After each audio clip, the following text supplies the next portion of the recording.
At night, the gays come out like werewolves. Suddenly the hair would be longer and taller. Suddenly the jeans would become tighter. Suddenly the clothes would become flashy. Like slowly, people transform at night. Hey, hello, I am Kay Anderson, and you are listening to Lost Spaces, the podcast that mourns the death of queer nightlife. Every episode, I talk to a different person about a venue from their past, the memories that they created there, and the people that they used to know. You know how I get really excited when I learn new terms and phrases that I've never heard before on this show? Well, this week I was lucky enough to learn a handful of Arabic terms that are used by the homosexual community in Lebanon. And the person who taught me these words is Intesar Toufic. Intesar is an author, stand-up comedian, and patron of a multinational phone sex ring. He first started going to Acid, a club that was found in the capital Beirut, when he was at university and had just started to meet other people like him and figure out and explore his sexuality. We talk all about community and what it means to fit in at the same time as not fitting in at all. How a gay club could even operate in a city where it's still illegal to be gay. And Toufic throws around the phrase that could well possibly be my new favorite phrase of all time, which is the malice of gays.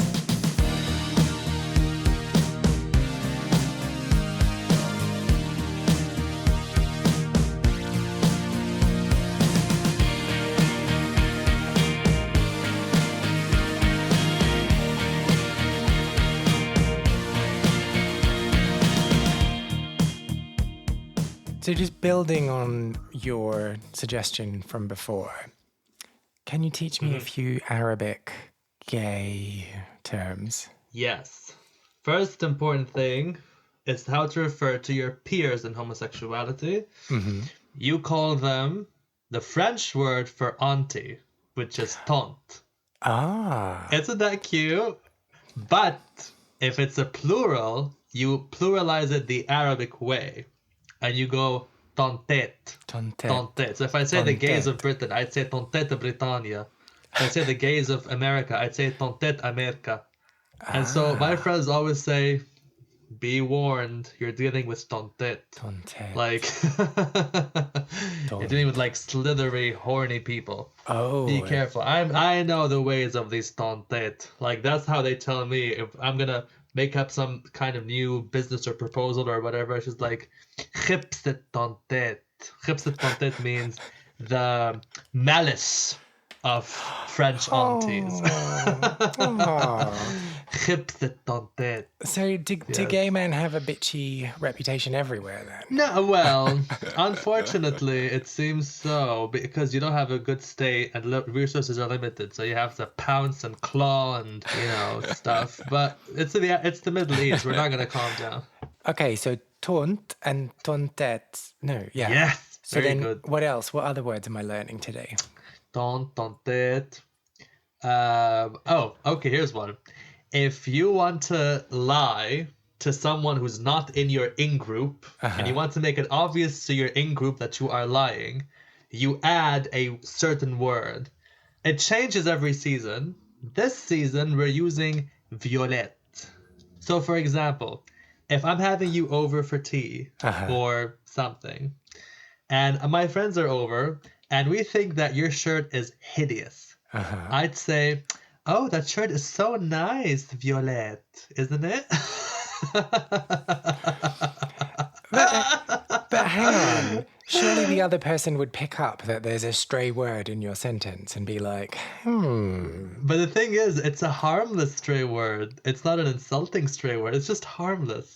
And remember, usually the person that we're talking about is not gay, so they're not witty enough to like understand what's going on. They're probably just some like cattle breeder, or you know what I mean? Okay, so they're like, yeah. oh, these gays and their use of the language. Ugh. Oh, there's gays and their fashion. Okay, so I've got to start putting Violette into my... Yes. Well, when is it going to Violette. expire, though? It expires seasonally when the straight start picking up on it. And then we change it to, like, before Violette, it was Vix. Vix. Oh, your hair's so nice, Vix. Very nice, isn't it? I can tell you a very funny story about that too, but whatever. Well, tell me about it. But before you do, tell me, like, how do you find out that the word's been updated? The coolest one in the group dictates it, like the queen wasp.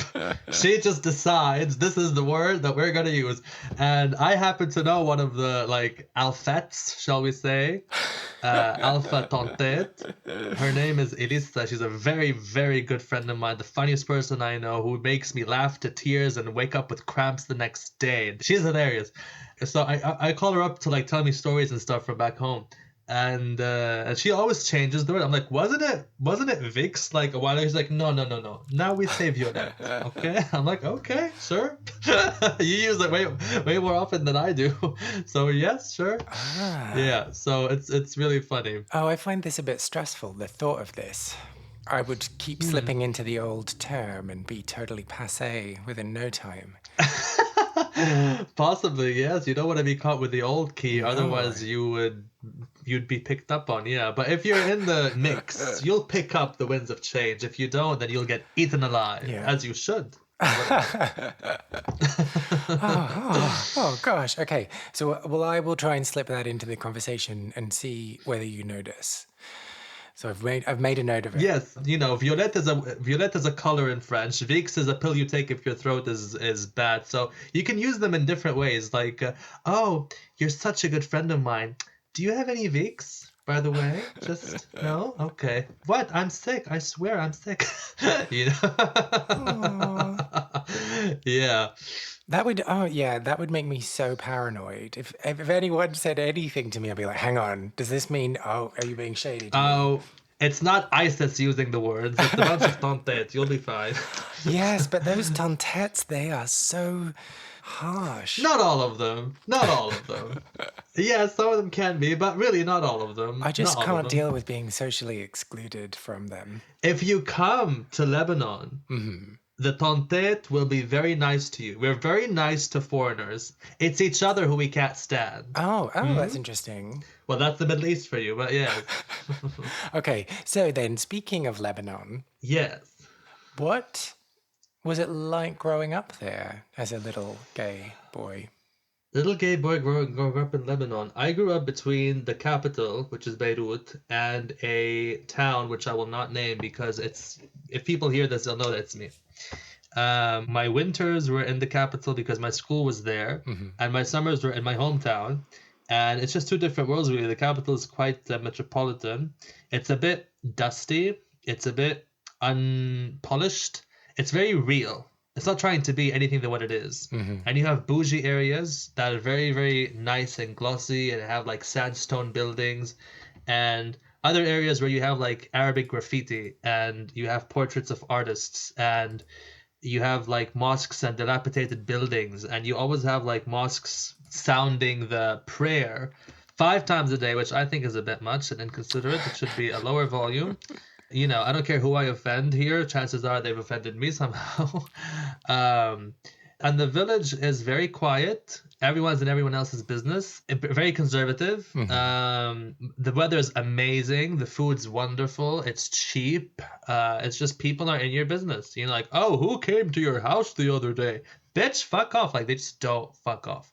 But in the city, nobody cares. Nobody cares. That's why in the city, gay places just bloom. Because it's so funny. Before I left Lebanon to come, to where I am now, at night, I'd see like the gays come out like werewolves. Suddenly the hair would be longer and taller. Suddenly the jeans would become tighter.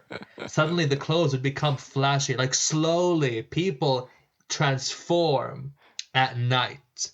And before, we used to have faced trouble. Like before, if my friend Elisa was too like flamboyant in restaurants, the waiters would like, I don't know, sass her kind of, and she would not have it. She would call the manager. She'd be like, this is making fun of me, and I'm a paying customer. So please deal with your employee.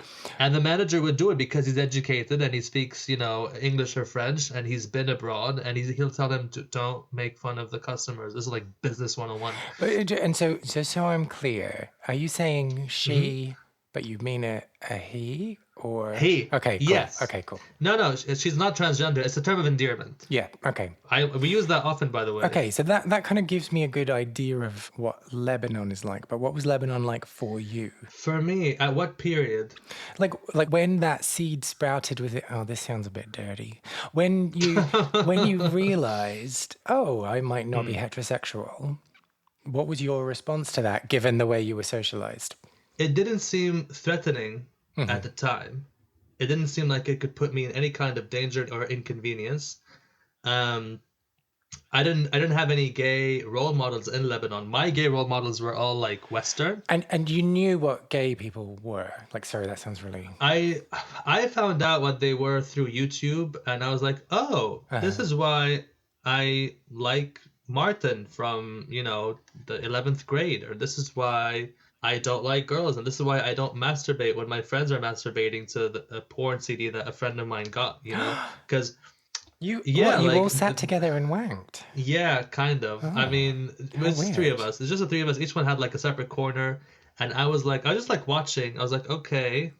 The screen was like 90% naked woman, and it was like dick in like 5% of it. Every now and then there was a flash of dick, yeah. And I don't even like dick. Like, to this day, I don't get people's obsession with dick. Sorry, I know like it's a big thing, but I'm just not a dick person. I like everything else about the male body, but not dick. And I just don't do dick. Well, like, anyway, so will you like touch it, or you just won't touch it? On the other person? Yeah. Usually they don't really want me to touch it, and if they ask me to touch it, I charge them. Okay, well, good to know. Should we ever be in a situation where I want you to touch my penis? So you were watching porn with people, you weren't that turned on by the women in the porn. You were like, okay, this doesn't seem like such a big deal. Did it ever start to feel like a big deal? Oh, certainly so, because I don't know what happened first, but it's a long story. Well, I basically told my mom. I told her, hey, there's a guy named Martin in the 11th grade, because Martin was like blonde and very nice and popular. And I was like, I think I love him. She's like, oh, as a brother? I'm like, no, I'm attracted to him. She's like, what? And she slapped me. And I thought that was funny. When my mom's physically, I don't want to say abusive, but when she like hit me, I just thought it was funny. Like, it was just like slapstick, So I just like didn't think about it. And then I made the very poor choice of coming out to my two best friends at the time, who I was wanking with. And one of them was from the city and another one was from the village. We were all like relatives, so we would spend our summers together. They were like my two best friends in the summer. And I came out to them, and oddly enough, the one from the city took it way, way worse than the one who's from the village. So he outed me to his mom, and his mom is my dad's cousin, so she outed me to like everyone, and it was terrible. And my dad was working at the time abroad, and he called me up. He was like, what is this gay bullshit I am hearing about? I'm like, oh, it's just a joke. And my mom was like, you do not understand the severity of this situation. You do not understand how dangerous it is to tell people that you're this way. You just don't understand it. And I was still not getting what was so wrong. What was the problem? Because I wasn't hurting anyone. And okay, I don't see them all the time, but what am I doing that's so bad? She was like, tell everyone that you were lying. Just tell them you were lying. Just tell them you were lying, that it was a phase, or you were just joking or whatever. And I didn't go with that because I thought it was stupid. And so I was like half-assing it when I was like, oh, I was lying. Oh, guys, I'm not really this way. The word I used to come out to them, by the way, was Radio Gaga. Because we were into music. And so we'd listen to these different songs, and we liked Queen at one point. We liked the fact that they came up with "We Will Rock You," and I read that Freddie Mercury was gay or bisexual, and I was very proud of that. And I was like, hey, see guys, like he's bisexual, but he's great. Like he sang this song.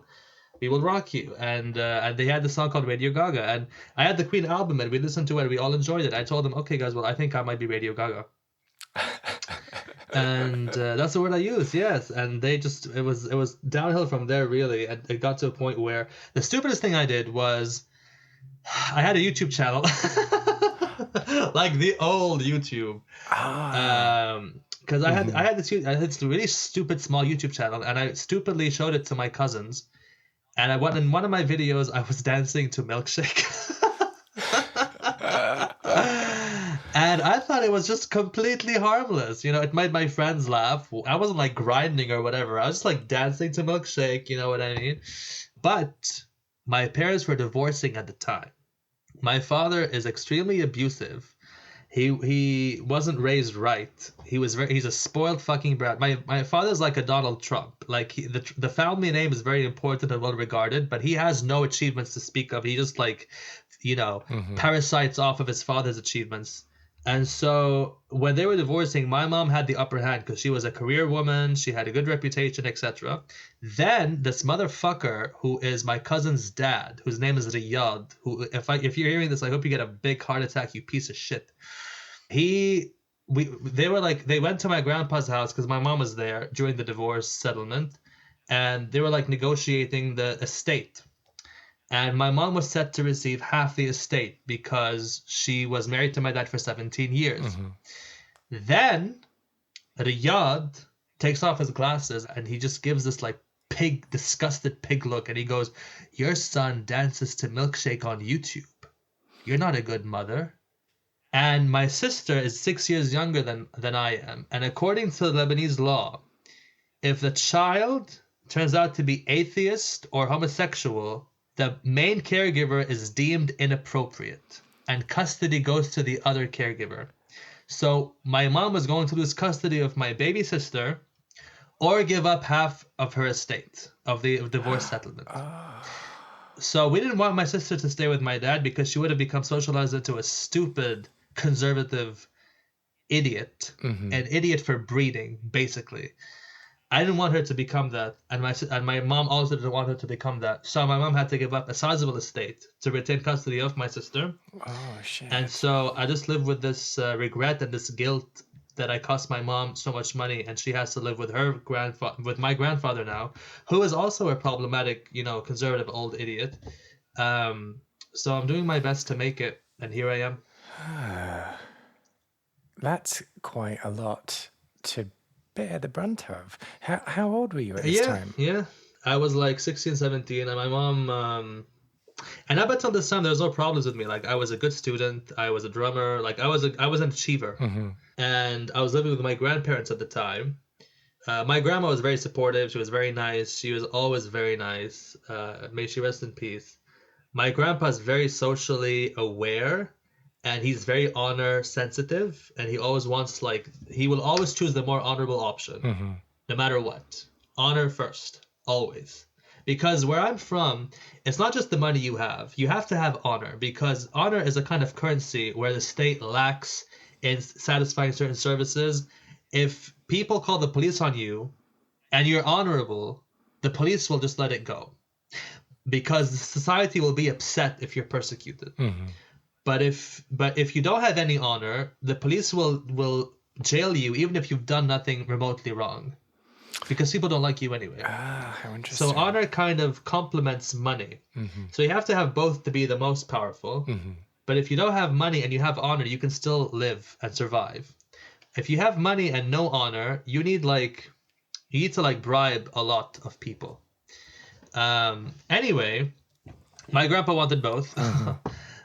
So I was living with them at the time, and he tells my mom he just tells her point blank, "Fuck the way you raised him." Everyone's thinking that it's her fault, and she had nothing to do with this. She had never told me to, listen to Pete Burns. Like, you don't become gay, you know what I mean? Yeah. You just are aware of it. And of course, she did not want me to be this way. She took me to several psychologists, and they all told her it's not an illness. Get over it. It's not a fucking disease. Yes, the psychologists were on my side, but they were only on my side for that 1 hour I was there in the office with them having the session with my mom. After that ended, I was back to being problematic. And she would scream at the driving wheel, being like, "You cannot be different in this way. No, no." Like, she'd just go paranoid. You know, it was an overreaction, really, but she was afraid. I basically cost her a lot of money. I cost her peace of mind. She wanted to divorce my dad to get away from, like, the ways of abusive, honor-sensitive men, and now she's damned to my grandfather, penniless, because of me. So I don't think I deserved all that I got from her, but I understand why she erupted in the way she did. But it was fine because afterward, well, I tried to kill myself once, but it didn't work out. And afterwards, I moved to university, and in university, I thrived. I'm about to ask you to speak on behalf of your mum, so I appreciate that you may not be able to answer this question, but do you think it was because she herself had a problem with you being gay, or she was just worried about the repercussions?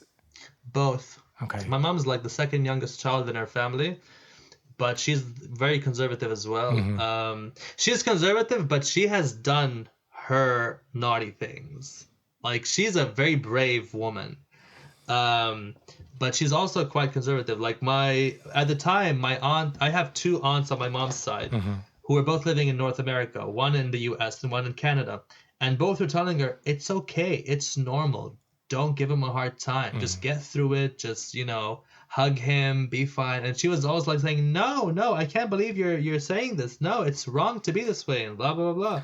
She wasn't like, I don't know, she wasn't like Sarah Palin about it. She wasn't like every day telling me, this is wrong, this is wrong. I'm a strong character. So whenever she'd bitch at me about it, I'd be like, yeah, whatever. I just tell her, that I didn't care. But it was, like, she was very loving. She couldn't really, bring up the frustration to the point of, like, menacing me about it. Especially because we were living with my grandparents still, and my grandma was very, very nice and very loving, and she told my mom it'll be okay, blah, blah, blah. And I eventually moved out of, I had to leave. Like, I remember I was visiting my friends once in the city, and my mom was like, could you find a place to stay there tonight? And I was like, Oh, wow. Why? And she goes, your grandpa doesn't want you to come back. Wow.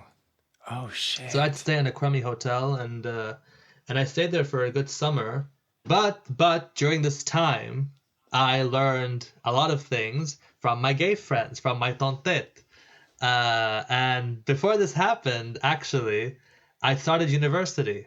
And I started university, and I was living in the dormitories. So what is the time scale here? You went to university. I don't. And then, it's such a blur. Oh, okay. Well, the one thing I would just want to be clear on is, were you like kicked out of your grandpa's home whilst you were at university, or before you went to university? Yes. Okay. At university, but not in the dormitory. Okay.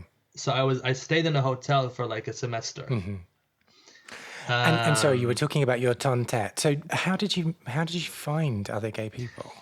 Okay, so the very first day at university, when I was registering my classes, this student, like, who was also like a student assistant, kind of, helped me register my classes, and we kind of knew that the other person was gay. I don't know what it was, but I knew, kind of. And he took me to my first gay rights organization called Helm in Lebanon.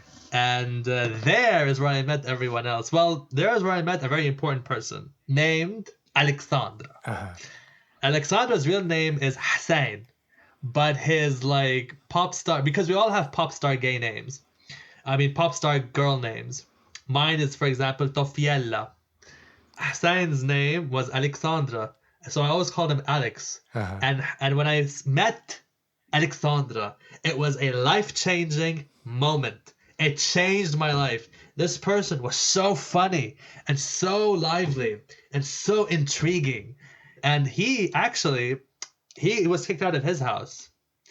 And I let him stay in my dormitory, in my dorm room, illegally for a whole semester. So you were just sneaking around the whole time? And now I had a dorm, and I was paying for my dorm. This is before I got kicked out. And at the time, it was, I think, my second year there. I had a roommate, but he left, and no one would be my roommate because they all knew I was gay, and they thought that being roommates with me would turn them gay because my first roommate started kissing boys in bars, and people were like, oh, Tofi flipped them. I'm not rooming with Tofi. So I had an extra bed to myself for like a year. Yeah. So every time someone would get kicked out of their house, I would house them.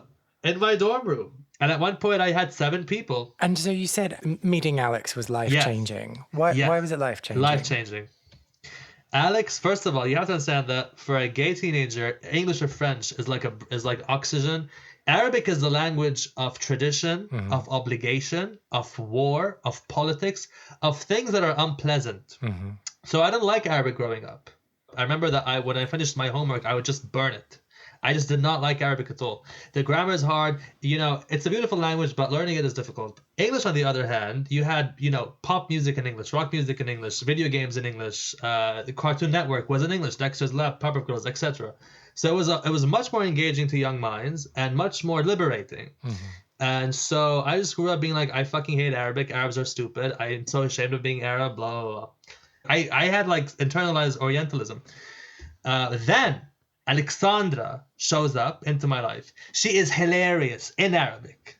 She is witty in Arabic. She is everything in Arabic. And I'm like, wow, there's so much poetry in Arabic, and it can be lewd and crude and hilarious and oh my goodness, I didn't know Arabic can do so much. Like, she took this stiff thing and turned it into a tickle feather. And I just like was hooked on her. And through her, I went to Acid, and I met the other tontet who were not educated in English, and they were also witty in Arabic. And this made me minor in translation at university and end up working at the United Nations as a translator. Yes. Yes, ma'am. You can trace that direct line. So it's thanks to the tontet that I worked at the United Nations. So then, okay, so you met Alex. Alex took you to Acid, which is what we're here to talk about today. Yes. So thank you for bringing us on to subject. Was Acid your first gay bar, club? Yeah. Yes, it was. And so do you remember what that first time there was? Yes. Well, can I say this in like stream of consciousness second person? Why not? Go ahead. Okay. You are in the taxi. It's at night. Next to you is Alexandra. Alexandra's looking up from his phone to the road every few minutes. The taxi driver is tired, but the ride is smooth. The taxi driver makes a sharp right turn down a hill. From the headlights, you see the upturned white shirt of who will become your best friend, Elisa. Underneath his upturned white shirt is an olive waist that is swinging to a parked car before it bends and asks him, "Bonjour, what can I help you with this evening?" Eventually, Elisa will blow the guy for $20. Facing Elisa is her twin, Haifa, who is way more gorgeous and much cheaper. Haifa is giving someone a blowjob for the third time this evening for $5 because, according to Haifa, quote, "blowjob is better than no job." The car stops. Alexandra leaves the car before telling the guy thank you or before even paying him. It's kind of expected that you are going to foot the bill yet again. Whenever you're around Alexandra, you pay for whatever's going on. And you know that she's never going to return the money, but it's okay because it's cheap. Whatever. You pay the guy. He doesn't even look at you. He leaves. You emerge. It's at night. There are figures. They are colorful. Some are tall, some are short. They're all wearing tight clothes. You see women with long, voluminous hair and really white makeup, and they look captivating. You see like bodybuilders, really good looking. Their shirts are tight around their muscles. You see skinny, thin boys just like you. People are looking at you, but not that closely because you're not that good looking yet. You will be one day, but for now, you're not. And that's a good thing. Alexandra just walks around, doesn't really call you. You have to follow Alexandra. You are following Alexandra, and she goes and says hi to Elisa. And Alexandra goes, "This is Tafiella. She's some lentil picking bitch I found in Helen." And you just laugh at these expressions. They're beautiful expressions. So Elisa's like, "Hi Tafiella, nice to meet you," and blah, blah, blah, everything's fine. And Haifa finishes from her blowjob, so like the three musketeers are back. Haifa, Elisa, Alexandra are like one click. And then they're like, oh, guess what? Nicole's here. Nicole's here. Oh, Nicole? Who? Nicole's here? I'm like, oh, who's Nicole? We turn and we find this towering transsexual is Nicole Saab. Nicole Saab is evil. And I wish you knew this before, but she is evil. But she is fucking... She's a fucking lioness. Nicole Saab is tall. She is broad. She is oddly sexy, but not in the feminine way that she wants to be sexy in. She is wearing these shimmering leggings and really short white shorts and very, very tiny heels and a sleeveless blue top. So she looks like a bodybuilder in drag. You meet them and you meet Nicole, and Nicole looks at you like you're easy prey. Like, oh, I could chop your leg off right now and you couldn't do anything about it. Like, you know, feminine malice oozes from Nicole Thaub. But you like it. It's interesting. Then each of them starts like introducing themselves as if we're on like a pop talk radio show. And Alexandra goes, I'm Alexandra, blah, blah, blah, something. And each one starts giving themselves a nickname. And Nicole goes, I am the Empress. And Haifa goes, I'm the cutie pie. And Elissa says, I'm going to say it in Arabic first, okay? أنا الهانم روح يخش في كتب التاريخ, which in English means, I am the queen. Go check your history books. Which is a beautiful phrase. And you just like, of course, keep laughing. And now you can interject. Well, thank you. If you'd like. So Yeah. it was, is it fair to say overwhelming in a good way? It wasn't that overwhelming. It was like a bunch of new stuff. Yes. Simultaneous. Yes. But I wasn't like lost or confused. It was very like paced. You know what I mean? Mm-hmm. So it wasn't everything all at once. And Alexandra was wearing a nylon wig. Alexandra is skinny and tan. You find out later that this is because Alexandra sleeps on rooftops because she got kicked out of her house. Oh, and she wears a shit. wig because her parents shaved her head before she didn't get kicked out of her house. She ran away from home. The bitch is rich, but she chose her gay liberty over like wealth and comfort, which you find very courageous. She's a no-nonsense bitch. Wow. Like, she will get her way or, like, you know, no way at all.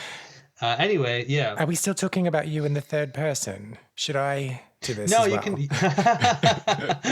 You can end it if you like. Anyway you like, it's fine. So then in the lead up to going to acid, were you like cocksure? Like, were you like, yeah, of course, this is what we're going to go and do? Or were you worried? I didn't actually know we were going to a gay place. Ah, okay. And Alessandra was like, oh, I'm going to acid. Do you want to come to acid? I'm like, what's acid? She's like, oh, come, you'll find out. Ah, I I'm see. like, oh, sure. So realizing then that it was a gay space and that there were people potentially, I'm making an assumption here, being visibly out in that space. Yeah. What was that like? It was interesting because I heard about gay bars from like Jeffree Star and these kinds of people back when they were doing YouTube. I was like, oh, I'm at the gay bar. Look at me. And everyone's supposed to be gay or something. Like, I don't know what Nicole is. And it was interesting to see, but I didn't feel comfortable. I didn't feel like I belonged there. It's pretentious to say, but I felt like I was too educated for whoever was there. Not that I was better, but just like, we can't discuss Karl Marx or Emil Durkheim or Max Weber and functionalism and these things with people here. They're more like funny, lower classes, which is beautiful. But I felt like if I don't fit in here, I don't really mind. But I don't fit in here. And I don't think I want to fit in here.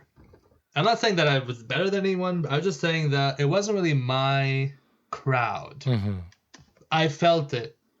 That it wasn't really my crowd, but I wanted to be nice to everyone, and I wanted to have a nice time, and I wanted to, you know, enjoy myself. And I think I wanted to find a man. You know what I mean? Well, obviously. Whatever that meant back then. Yeah, and of course my eyes were on the bodybuilders.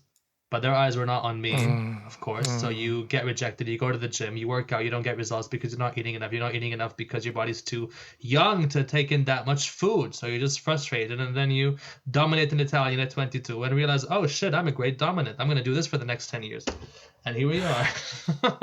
Well, I mean, everyone's on their path, and this is yours, obviously. Then, so in terms of acid, what was your relationship with that venue over the coming months or years? I felt unappreciated. I felt because they weren't welcoming. Acid wasn't a welcoming place. Like the bodyguards there, they just stood and frowned. They weren't like, oh, welcome, oh, come in. They just stood and frowned. They just stood like... But isn't that what bodyguards do everywhere? Yes, but even the bouncers, like nobody smiled. Nobody of the staff smiled in Acid. It was like for them, it was a burden to serve us. And we couldn't complain about it because it was the only big gay venue that was accessible and cheap to us. So we just like took it. When you live in a developing country, you kind of are accustomed to micro, I don't want to say aggressions because that's stupid. Micro offenses. I want to say micro offenses or micro disrespects. Like, for example, someone cuts in front of you in line. Whatever. I mean, whatever. You know, a corrupt guy gets away with it. Whatever. Whatever. Bodyguard doesn't smile at you. Whatever. You know, you just like are used to the disrespect. Yeah. Kind of. So that's the staff and the bodyguards. What was it like the other people that were there? So, like, I was very young, very naive. I was very nice, you know, very well-meaning. Up until that point, I thought villains were fictional characters on TV. I didn't think that people would actually be malicious or be criminal or be harmful. So this one time, Elisa wanted to go with a client somewhere on his motorbike, possibly to like blow him for some money. And she told me to keep her phone with her. And I did. And then this guy shows up. He's like, oh, I saw your friend take off with my friend. She wants her phone, by the way. I'm going to go see them now. I'm like, oh, really? Oh, okay. So, here's her phone. And Lisa sees me doing this. She's like, Tofiela, what are you doing? Like, she just counts from the distance, you know, like swinging around.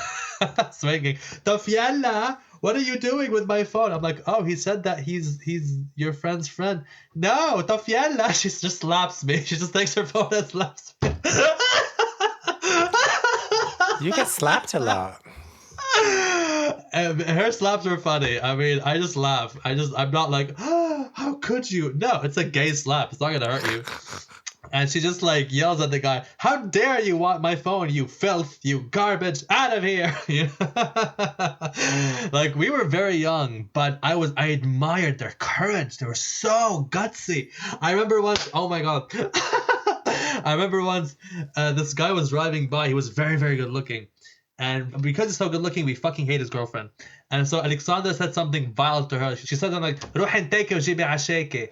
It rhymes. We have a lot of those in Arabic. Which means, go get fucked, then buy your dinner. Which basically means you're a whore. Oh, so buy your dinner with the money that you've made from getting fucked. Yes. Okay, all right. I'm with you. But in Arabic, it's like, "Ruh inteke ujibi asheke." So it fucking rhymes.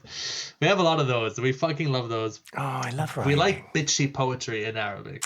If it doesn't rhyme, it's weak. If it doesn't rhyme, it's not good. It's not offensive enough if it doesn't rhyme. Yeah. Oh my God. Anyway, so the vehicle stopped. Yes, the vehicle stops. The guy comes out of it. I freeze. Alexandra runs to a corner, and Elisa runs to another corner. The guy comes to me. I'm like, it wasn't me. And he sees in my eyes that I'm an innocent guy who would never do this. Like, I'm fucking harmless. He goes to Elisa, and she says, I don't know what you're talking about. And then he goes to Alexandra, and she goes, I was just joking. And he just slaps her.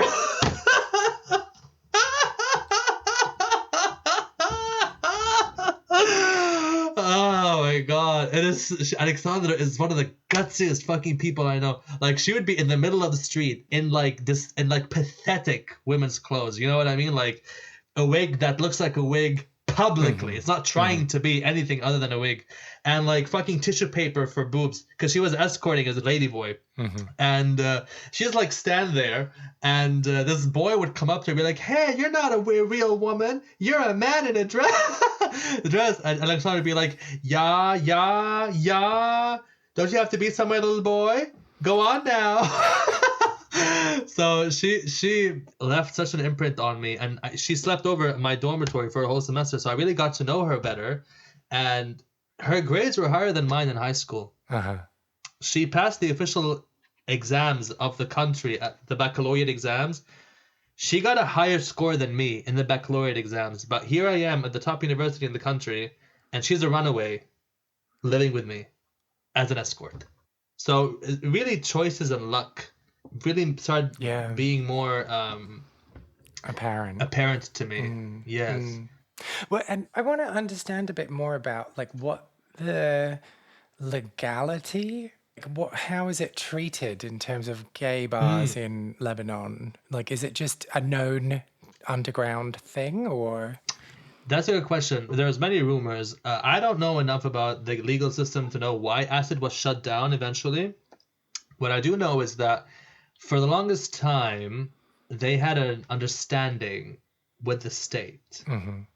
As in, someone who was involved with acid also had involvements in a political party, and they kind of like protected acid from being shut down, because at the time we had Article 534 in the Lebanese Penal Code, which criminalizes quote-unquote unnatural sex acts. And I have to say this, we're not backwards. This is a French law that the French made us adopt. And there's many similar cases of this across Africa and Asia because of British and French fucking penal code imprints in that fashion. So we're not backwards. The Ottoman Empire was the first entity to decriminalize homosexuality. So it was fine before the French stamped it as illegal, and it stayed that way. At the time, I guess that's why I don't know why it got shut down. I think it was legal. Yes, you could not make out on the dance floor. Because they said that there might be detectives there checking if anything gay is being allowed to happen. So you could not make out on the dance floor at acid. Could you like go and sit somewhere and make out, or is it just you just No, if you want to make out, you have to leave the premises. You have to leave the premises where they have liability for whatever happens inside. You could grind with someone if you're dressed as a woman, convincingly. Oh, interesting. So that the manager could say, "Oh, she looked like a woman. I thought it was a straight couple." Yeah. Because many like Saudis and Emiratis and Kuwaitis flock to Lebanon for sex tourism with men and transsexuals and women. And so a lot of them came to acid, and when they came to acid, you knew. Oh my goodness, did you know? But okay, so then you said you didn't know like how it managed to stay open exactly I don't know whilst exactly. it was open. Let's talk about it closing. Like, where were you living when you found out that it closed? Were you still in Lebanon? Probably I was probably in the dorms. It closed very early on. Like I think it closed in 2012 or 20. Yes. Yeah. And I remember like people were very upset about this, and it was on the news. Oh wow. Yes, that it closed down. My mom was like, "Have you ever been there?" I was like, "No, of course not." You know. What, acid? What do you mean? Because yes, like what's acid? But we were very shocked that it closed and upset that it closed, even though it was seedy and not particularly pleasant. It was still like a gay spot. It was still like our territory, and for it to be closed the way it did, we don't know why. There's many rumors going around. One of them was that a politician's daughter bought an apartment in the vicinity, and she did not like what was going on there, and she had it closed. That's one of the. I don't know if that's true. And so, do you remember what your response was when you found out about acid closing? I was sad. I wasn't devastated, but I was like sentimentally, I was upset because I had some good times there. Like I hooked up with an American there once, and we dated for a while, and I saw lots of funny things happen there. Like because I was with very funny company: Alexandra, Elisa, Nicole. I was so young. Everyone was so interesting. But it wasn't like the end of my outing, certainly not. And I wasn't, So then, looking back, so it shut in 2012, so it's like 10 years ago, and there's now been 10 years between you and Acid. If you were to just summarize your experience of going to that club, are you able to tell me what Acid taught you about yourself? that I'm not a typical Lebanese homosexual, I guess. Like, I just did not fit in. I did not fit in, but I was very drawn to But that comedy. doesn't mean that you're not. That doesn't mean you're not a typical Lebanese homosexual. Most of them were, and most of them were not like me. And to this day, most of them are not like me. To this day, I don't feel part of it. To this day. To the entire wider culture. To the entire wider. Yeah, to the entire wider. Like, I love the place. I love the place dearly. I care for it. I cry for it. But I don't. There's a pattern that they have that I don't really follow naturally. Mm-hmm. I guess I'm part of the tapestry of it, if you will, but a very different aspect of the tapestry, very different zone of the tapestry. So, do you think that it matters? For me or in general? I guess the reason that I ask is because you saying that kind of resonates with me. And I think there was a time in my life where I felt like I was maybe an outsider on the gay scene. And like, you know, I was taking part and participating, but I didn't feel like, oh, I belong here and this is community. And I think through doing this show and talking to lots of different people with lots of different experiences, it's helped me to get to a point where I'm like, oh, I actually just think everyone feels that way in some way. Yeah, possibly, yes. And maybe some of us don't even think about these things. Yeah.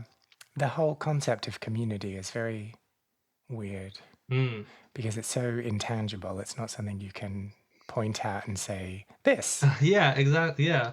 Actually, a good friend of mine pointed this out about himself when, like, years ago. He's like, I don't feel like I belong.